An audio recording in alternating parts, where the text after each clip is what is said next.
요즘에 참 부동산 문제 때문에 참 말이 많습니다. 사람들이 분노하는 이유가 어디에 있는가 했을 때 공정하지 않다, 공의롭지 않다라는 것이고 또 권력을 남용하는 이제 그런 문제 때문에 사람들이 분노하고 또 마음이 아파하죠. 그리고 어려운 사람, 또 착한 사람들이 피해를 보는 이런 것 때문에 우리가 참 힘들어합니다. 네, 어떻게 보면 어려운 분노가 일어나야 되고 다시 이것들을 바로잡으려는 그런 얘가 애쓰는 그런 모습이 있어야 됩니다. 그러나 이 제약의 모습들은 항상 있어 왔던 그런 세상의 모습입니다. 네, 그래서 오늘도 보면 이 아합과 이세벨 이 사람들이 하필이면 오늘 또 부동산 땅과 관련된 이야기가 있지요. 그리고 그들에게 주신 권력을 가지고 남용함으로써 옳은 사람을 어떻게 죽였는가에 대한 것입니다. 거기에 대해서 하나님께서 심판하시는 것을 보게 되죠. 참 권력이라는 거 참 좋은 거죠. 네, 그래서 사람들이 그렇게 갖고자 합니다. 그렇지 않습니까? 네, 그리고 그 맛은 대단한 것 같아요. 네, 권력의 맛을 보게 되면 천륜이라고 하죠. 부자지간도 없고 부녀지간도 없고 오녀지간도 없고 예, 사람을 죽음에 이르기까지 하는 그 엄청난 이 능력을 갖고 있는 게 권력입니다. 근데 참 권력이 어디서부터 오는가를 알게 되면 겸비할 수밖에 없죠. 그러니까 참 권력은 살아계신 하나님께로부터 온다라는 이 마음을 갖고 있다면 왕정 시대를 하든 민주정치를 하든 무슨 짓을 하든 아무 문제가 없습니다. 늘 권력 가진 자들이 하나님께서 주신 이것을 내가 내 위에 하나님이 계시고 또 하나님 앞에 내가 심판을 받을 것이다 라는 그 마음, 두렵고 떨림, 자기를 낮추는 마음으로 서게 된다면 아무 문제가 없지요. 그런데 그 권력이 자기 것이냐 또 충분히 자기가 임의로 뭔가를 할 수 있는 거냐 그렇게 생각하면 그때부터 많은 문제가 생깁니다. 오늘 보면 이스라엘 사람이라고 하지요. 이스라엘 하나님께서 부어주신 땅이다 라는 것입니다. 그만큼 풍요로운 그런 땅이죠. 그곳에 포도원을 이제 관리하고 있는 사람이 있는데 갖고 있는 사람이 있는데 나봇이다 라는 사람입니다. 이 나봇은 싹, 새싹할 때 싹이라는 뜻입니다. 그러니까 참 아름다운 사람이죠. 생명이 있고 그런 느낌을 주지 않습니까? 여기 보니까 새싹 피우면 참 아름답지 않습니까? 이 사람이 참 아름다운 사람이에요. 그러니까 하나님의 율법을 따라 살고자 했던 사람입니다. 하나님께서 그 조상들로부터 주신 그 경계를 그가 팔지 아니하고 그것의 말씀을 따라 지키고자 했던 사람이 이 나봇이라는 사람이죠. 참 어려운 사람이 없는 이 시대에 하나님의 율법을 따라 살고자 한 참 대단한 사람이죠. 그리고 돈이 됐다고 그것을 팔고 더 좋은 거 준다고 해서 그걸 버리고 그런 것이 아니라 주님 앞에서 주님 안에서 참 만족 가운데 살고자 했던 참 아름다운 사람입니다. 근데 새싹은 뭡니까? 아름답지만 힘이 없죠. 그렇지 않습니까? 이 힘없는 이 나봇 새싹이 아합과 이세벨에 의해서 짓밟히는 그런 아름답지 못한 그런 모습을 보게 됩니다. 근데 이 가만히 보면 아합이 이 포도원을 사서 뭘 만들고자 합니까? 2절에 보면 채소밭을 이제 삼고자 한다라고 되어 있죠. 예. 원래 단가, 우리 이제 경제 원리로 한다면 단가, 연비가 뭐가 좋냐라고 했을 때 포도밭이 훨씬 낫습니다. 예. 근데 이 사람은 이제 포도보다는 채소밭을 만들고 싶다. 예. 이런 이야기를 해요. 근데 이게 무슨 밭을 만들거나 무슨 상관이 있겠나 이런 생각이겠지만은 이게 이제 애굽의 정신을 따라 살고자 하는 겁니다. 그러니까 출애굽하고 나서 이스라엘 사람들이 애굽을 이야기할 때 애굽은 채소밭이다. 물을 떼어서 물을 떼어서 이렇게 자기 채소를 심어서 기를 수 있는 그런 곳이다라고 표현을 해요. 그러니까 이 아합은 애굽의 정신을 따라 살고 싶은 겁니다.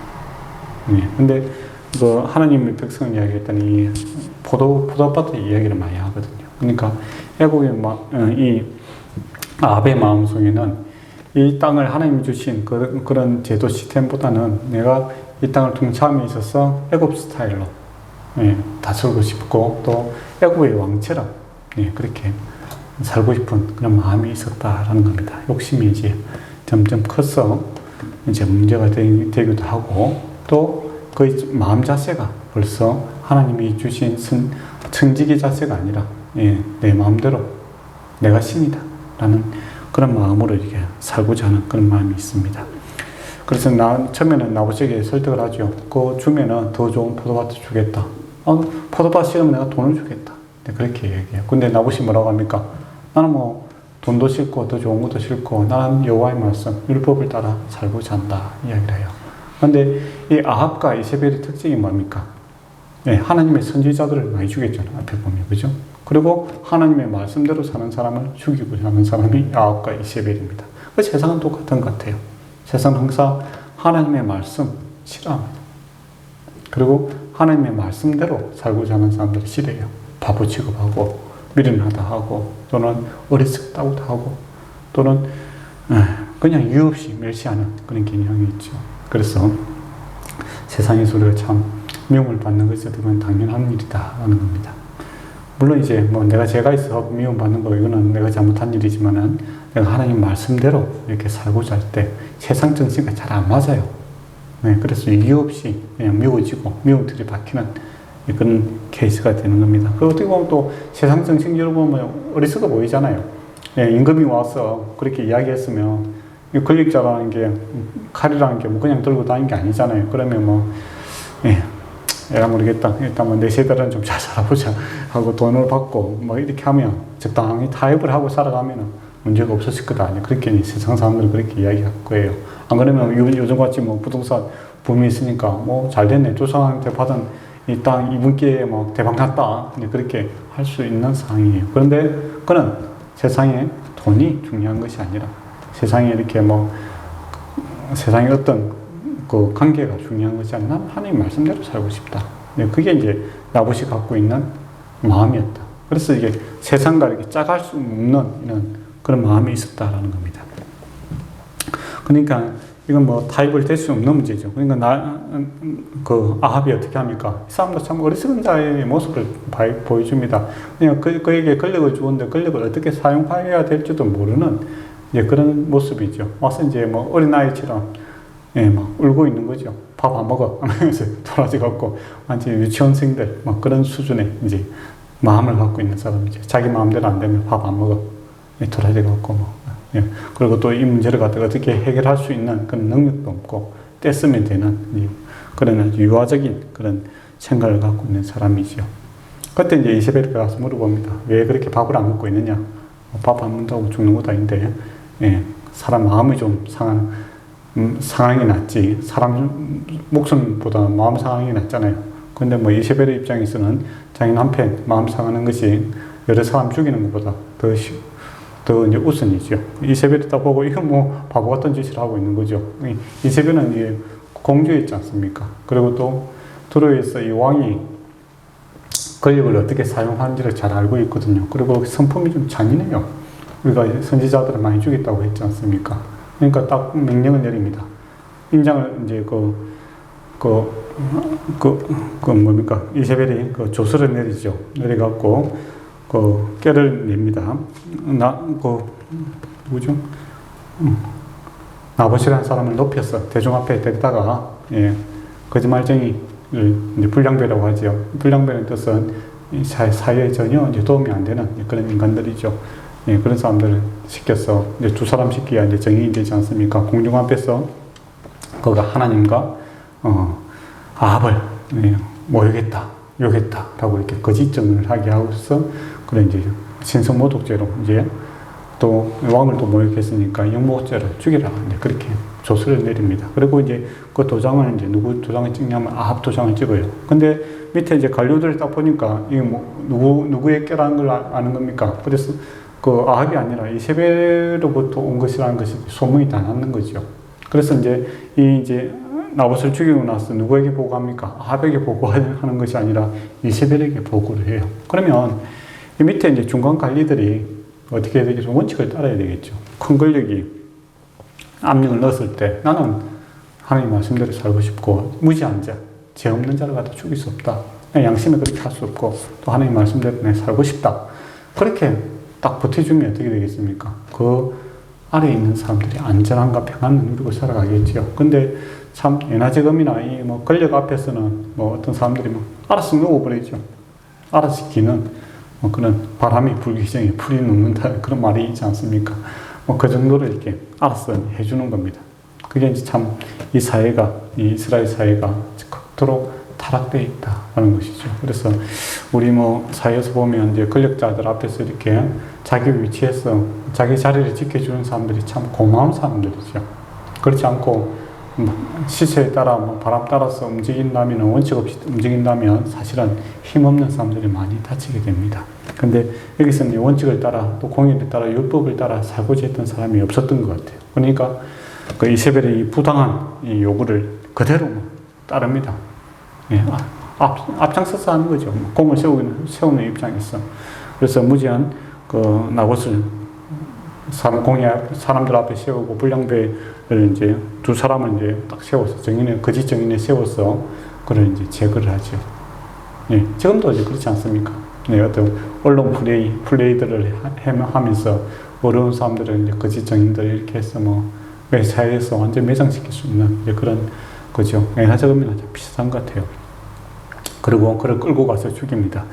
그 10절에 보면 이제 그를 끌고 가서 나가서 돌을 쳐 주겠더라. 이제 그렇게 되어 있죠. 근데, 열왕기 9장, 열왕기 하 9장 26절에는 그의 아들, 나봇의 아들들까지 다 죽입니다. 그러니까 나봇만 죽이면 어떻게 되겠습니까? 그 유산이 아들들에게 내려가잖아요. 그러니까 이 땅이 이제 전혀 이게 상속받을 수 없는 상황으로 만들어야 되기 때문에 그 아들들까지 다 죽여버려요. 얼마나 잔인한 일입니까? 예. 자기고 뭐 채소밭 가꾸라고 한 집안을 갖다가 멸종을 시키는 그런 잔인함이 있는 겁니다. 그리고 이제 이 성읍 장로들이 어떻게 하죠? 이세벨에게 11절에 이세벨에게 이제 그 편지를 보냅니다. 그러니까 이것이 아합의 명령이 아니라 이세벨의 명령이고 또 더 나아가서는 이 북이스라엘 나라라는 것은 아합이 왕이지만 실제로 통치하는 사람이 누굽니까? 이세벨이다. 라는 사람들이 다 아는 거죠. 그리고 요즘은 비성실세, 난 한참 이야기했는데, 정말 이제 정면적인 비성실세죠. 뭐, 왕은 있지만은 실제로 권세를 누리고 있는 사람이 이세벨이었다. 그런 이제 모습이 나타납니다. 그리고 이제 이세벨이 그 편지를 받고, 이제 그 아합에게, 당신의 소원대로 되었으니까 그 땅을 차지하라. 라고 하니까 아합이 좋다고 내려와서 그 땅을 차지합니다. 참 안타깝지 않습니까? 예. 무엇을 먹을까? 무엇을 마실까? 예. 의해서 살아가는 것이 아니라 우리가 하나님 나라와 을을 위해서 살아가야 될 사람들인데 이 사람은 채소 밭을 위해서 예. 하나님의 공의와 을을 저버릴 뿐만 아니라 무고한 자를 무고한 자의 피를 갖다가 뿌리는 그런 그것도 그것을 보고도 기뻐하고 하는 그런 모습들이 참 예나지금이나 참 변함이 없다라는 생각이 들어요. 근데 뭐 사회가 감당할 수 없는 사회죠. 다 어떻게 보면 타락되어 버리고 누가 한 사람 이것을 바로잡을 수 없는 상황입니다. 그러나 하나님은 살아계시죠. 항상 사람들이 뭔가를 우리가 하는 일에 있어서 하나님을 계산하지 않고 생각하는 경우가 많지요. 그래서 교만해질 때도 있고 또 반대로 우리가 낙심할 때도 있지만 우리가 항상 하나님을 가장 큰 변수로 생각해야 됩니다. 하나님께서 보고 계셨죠. 그래서 하나님께서 누굴 보냅니까? 17절에 보면 여호와의 말씀이 딥셋 사람 엘리야에게 임하게 됩니다. 그리고 엘리야를 이제 그 사람이 아합에게 보내게 되죠. 네. 아합이 20절에 보면 뭐랍니까? 엘리야를 보고 내 대적자여 내가 나를 찾느냐라고 합니다. 막 엘리야 정말 막 싫어했던 모양이에요. 네. 이스라엘을 괴롭게 하는 자야. 그렇게 하다가 이제는 막 내 대적자요. 그렇게 이제 이야기를 하고 있죠. 네. 하나님의 말씀을 이제 전하는데 그 말씀과 자기가 부딪히니까 안 좋아하니까 그렇게 되는 거죠. 그렇게 했을 때 회개하면 참 좋을 건데 그죠? 네. 당신은 죄인입니다. 라고 했을 때 내가 죄인입니다. 회개하면 우리 마음이 참 의인이 되고 참 서로 참 하나님과 합평되고 사람과 합평되고 그 참 하나님의 선한 도구로 살아가는 그 아름다운 길이 이룰 것인데 당신 죽어 죄인이고 죄의 싹은 사망입니다. 라고 선포하게 될 때 뭐 내가 죄인이라고 하면서 앵겨들어오는 그런 사람들이 있죠. 예, 아합이 자기 하나님께서 그 죄를 지적하니까, 그리고 그 심판을 이야기하니까 되게 싫어하는 겁니다. 근데 사실 이건 하나님 사랑이죠. 죽이려면 바로 죽이지 않을까. 근데 하나님께서 그렇게 엄청난 그 이제 개가 와서 뜯어먹는다 이런 이야기를 하잖아요. 그만큼 이 비참한 저주를 받게 될 것을 선포하는 이유는 뭐겠습니까? 하나님이 왕이시고 하나님께서 너를 심판하겠다, 회개하라 라는 기회를 주고 있는 거죠. 기회를 주고 있는 겁니다. 그래서 이 복음의 선포, 이게 어떻게 보면 믿는 사람들에게는 참 은혜 중에 은혜고 감사 중에 감사고, 그런데 믿지 않고 그것을 받아들이지 않는 입장에서는 이만큼 화가 나는 게 없죠. 그렇지 않습니까? 예. 복음이라는 것이 믿는 사람에게 천국이에요. 그러나 믿지 않는 사람은 지옥을 이야기하기 때문에. 적당한 선에서 믿는 사람도 좋고 믿지 않는 사람도 좋고 다 좋고 두루뭉실 다 좋고 있을 수가 없는 거죠. 예. 우리 입장에서는 엘리야가 참 하나님의 선지자고 참 귀한 사람이다 그렇게 되지만은 아합 입장에서는 내 대적자요 이제 그렇게 이야기를 하고 있는 거죠. 예. 그래서 내가 누구 편에 있느냐에 따라서 하나님 말씀을 전하는 자, 또 하나님 말씀대로 행하는 자를 어떻게 대하는가, 그 결과물이 나오겠죠. 그래서 우리 또 한번 생각해 봐야 됩니다. 내가 하나님 말씀대로 사는 자, 또 하나님 말씀을 전하는 자들에 대해서 어떤 마음을 갖고 있는가. 여러분 자신들이 또 하나님 말씀을 전하는 자고 또 행하는 자 아닙니까? 네. 그래서 하나님과 같은 마음을 품게 될 때 참 아름다운 일이 있는데, 이 사람은 막 나의 대적자야 라고 이야기를 하죠. 그러면서 이제 이세벨에 대한 이제 그 저주도 이야기합니다. 개들이 성읍 곁에서 이세벨을 먹었다. 나중에 이 말씀대로 됩니다. 그래서 성 밖에서 떨어져서 밀어버리죠. 하녀가. 그래 이층이 보고 있다 떨어져서 어떻게 되죠? 예, 개가 와서 먹어버립니다. 그리고 손과 발만 남아있죠. 여기 보면 사람들이 행한 거 어디로 가느냐, 그 결과물이 안 남아있는 그런 비참한 모습으로 죽게 하나님 말씀대로 이제 되는데, 근데 아합이 참 희한하게 이 말씀을 듣고 어떻게 됩니까? 근심을 하게 됩니다. 근심을 합니다. 회개하면 참 좋을 건데 회개하지는 않고 이제 근심하고 있는 겁니다. 27절에 보면 아합이 이 모든 말씀을 들을 때 그의 옷을 찢고 굵은 배로 동이고 금식하고 굵은 배에 누이고 또 풀이 주고 다니더라. 마음이 참 약한 사람인 것 같아요. 예. 근데 우리가 회개하고 돌이키는 거하고 그 회개하고 후회하는 거하고는 달라요. 이 사람이 회개한다는 것은 항상 이렇게 반향을 전환을 하는 겁니다. 내 위주로 살아가는 것이 아니라 이제는 하나님 뜻대로 살겠다. 이 전환이 있어야 회개예요. 근데 후회만 하고 안타까워하고 두려워만 하다가 끝나는 사람이 있죠. 이 아합과 같은 사람이고, 또 누굽니까? 가룟 유다. 가룟 유다 후회하잖아요. 근데 하나님께로 돌아오질 않아요. 예수님께로 돌아오질 않잖아요. 구원받지 못하잖아요. 제자들은 후회하지만 주님께 돌아오잖아요. 그게 회개예요. 회개는 항상 반응성이 중요한 겁니다. 다시 돌이켜야 돼요. 근데 하나님께서 참 사람 같으면 참 설기 없다고 이야기해야 되겠죠. 저도 이거 참 놀라. 참 하나님은 하나님이시구나. 참 우리가 참 하나님의 마음을 품는다는 거, 이게 참 불가능에 가깝다 싶은 생각이 들어요. 저 같으면 어떻게 하겠습니까? 이 정도 되면 마음이 아파하든 마든 바로 죽었다 그렇게 되지요. 그렇겠습니까? 근데 하나님께서 그가 경비하는 모습을 보면, 겸손하게 자신을 낮추는 모습을 보니까 그 심판의 때를 늦춰 주십니다. 이게 놀랍지 않습니까? 그러니까 하나님께서 정말 죄인들을 용서하고 싶어서 어찌할 바를 모르는 그런 모습이 보이지 않습니까?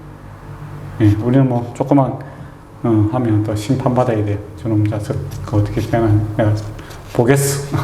예, 그렇게 이제 이를 가며 있는데, 하나님께서는 하나님의 말씀대로 살고자 했던 이 나봇, 이 새싹과 같은 이 연약한 사람을 짓밟아버린 그가 다시 돌이키고자 하는 그런 모양새만 비춰도, 예, 그 심판 때를 늦추고 그의 자녀들에게도 기회를 주는 거 아닙니까? 예, 그 심판하겠지만 때로 늦추겠다. 예, 내 아버지를 용서해 주는 것처럼 내가 돌이킨다면 내가 용서해 주겠다. 그런 이제 자비와 은혜의 정신을 계속 보여주고 있는 겁니다. 그러고 보면 참 예수 믿지 않고 예, 하나님 앞에 선다는 것, 하나님의 인자와 자비가 모자라서가 아니라 우리가 끝까지 회개하고 돌이키지 않기 때문에 지옥에 가는 것이다 라는 안타까움이 있죠. 네. 그래서 이제 이 본문을 통해서 하나님은 참으로 용서하고 싶은 분이시다 라는 것. 그래서 우리 죄가 좋은 것 같을지라도 정말 용서받지 못할 죄 아닙니까? 그러할지라도 돌이킨다면, 네, 지금 돌이킨다면 내가 다시 용서해 주겠다 라는 정말 용서에 애타는 그런 마음이 있는 거죠. 하도 안 되니까 어떻게 합니까? 나중에 자기 아들 예수 그리스도를 보내지 않습니까? 스스로, 우리 인간이 스스로 하나님께 돌이킬 수 있는 능력이 전혀 없기 때문에 마음도 없고 뼛속까지 죄인이 우리를 위해서, 예, 죽고 다시 태어나는 부활하신 그 예수 그리스도의 새 생명을 우리에게 주셨다는 겁니다. 그러면 이제 저와 여러분도, 예, 주님 우리 안에 계시다라는 걸 늘 생각하고 살았으면 좋겠습니다. 그리고 내 정신으로 내 마음으로 신앙생활 못합니다. 어떻게 이런 마음을 품겠어요? 저는 자신이 없어요. 그러나 나는 죽고 내 안에 예수 그리스도가 살아계시고 또 이 말씀대로 살고자 하는 것은 내 의지대로 내 능력대로 안 됩니다. 사실. 예, 바로 성령이 충만해야 됩니다. 성령이 충만한 게 뭡니까? 내 안에 내가 없고 예수가 가득한 것이 성령 충만이죠. 그때 진정한 용서가 일어나게 되고, 예, 주님의 사랑을 베풀 수 있는 능력이 그 안에 있다라는 겁니다.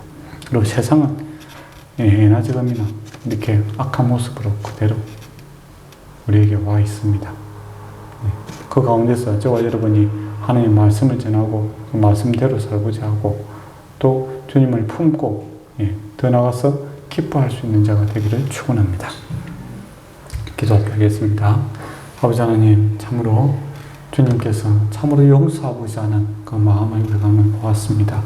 세상은 예나 지금이나 참 저주 아래 있으며 죄 가운데 있으며 또 몸쓰러지게 죄의 영속과 또 우리 마음의 심히 부패함을 우리가 보고 또 봅니다.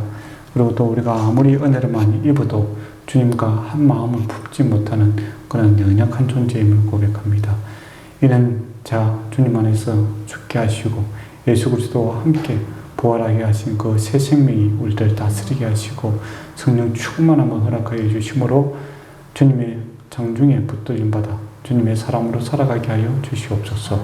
예수님 이름으로 기도드리옵나이다. 아멘. 기도하는 시간 갖도록 하겠습니다.